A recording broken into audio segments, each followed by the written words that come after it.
Kita berdoa. Kasih karunia dan damai sejahtera dari Allah Bapa dan dari anaknya Tuhan Yesus Kristus menyertai kamu sekalian. Amin.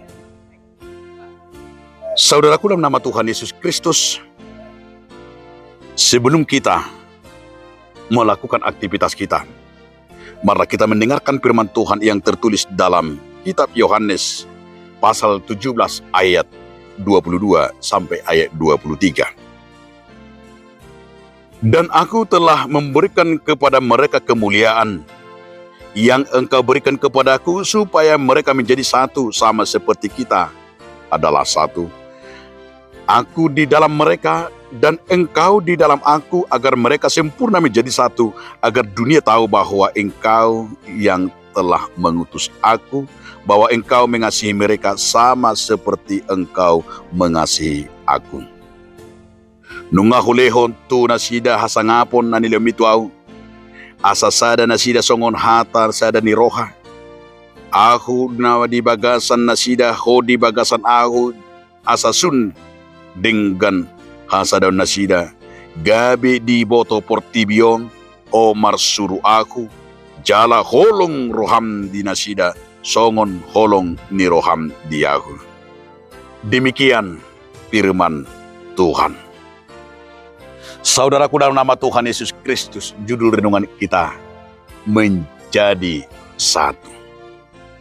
Salah satu doa syafaat yang disampaikan oleh Tuhan Yesus Kristus bagi kita, bagi manusia, yaitu menjadi satu. Artinya bahwa pernyataan ini Yesus berdoa agar umatnya menjadi satu dengan sempurna. Menjadi satu itu dengan bahwa Allah mau mengutus anaknya Yesus Kristus agar manusia menyatu dengan Yesus Kristus. Maka kalau kita perhatikan di dalam doa ini, bahwa Allah betul-betul mau menyatakan dengan kedatangan Yesus Kristus kita menerima kemuliaannya satu di dalam Dia. Yang kedua, bahwa di sini Tuhan Yesus juga mengingatkan, yaitu kemuliaan Tuhan yang mau disampaikan kepada kita. Kemuliaan itu yang betul-betul kemuliaannya, Dia rela mati. Tujuan kematiannya itu hanya satu, agar dunia ini hanya bersatu di dalam Dia. Itu sebabnya dikatakan oleh firman Tuhan bahwa aku memberikan kepada mereka kemuliaan dan Engkau akan mereka mendapat satu, agar kita satu di dalam Dia dan aku di dalam mereka dan mereka di dalam aku.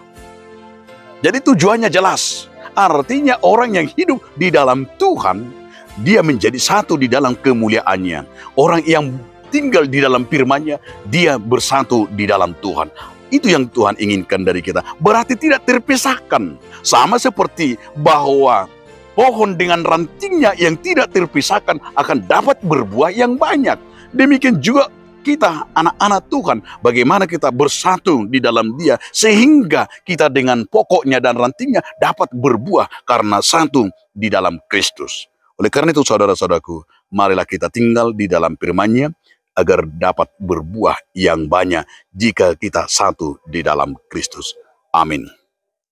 Terima kasih Tuhan atas firman-Mu mengingatkan kami agar menjadi satu dengan Engkau. Amin.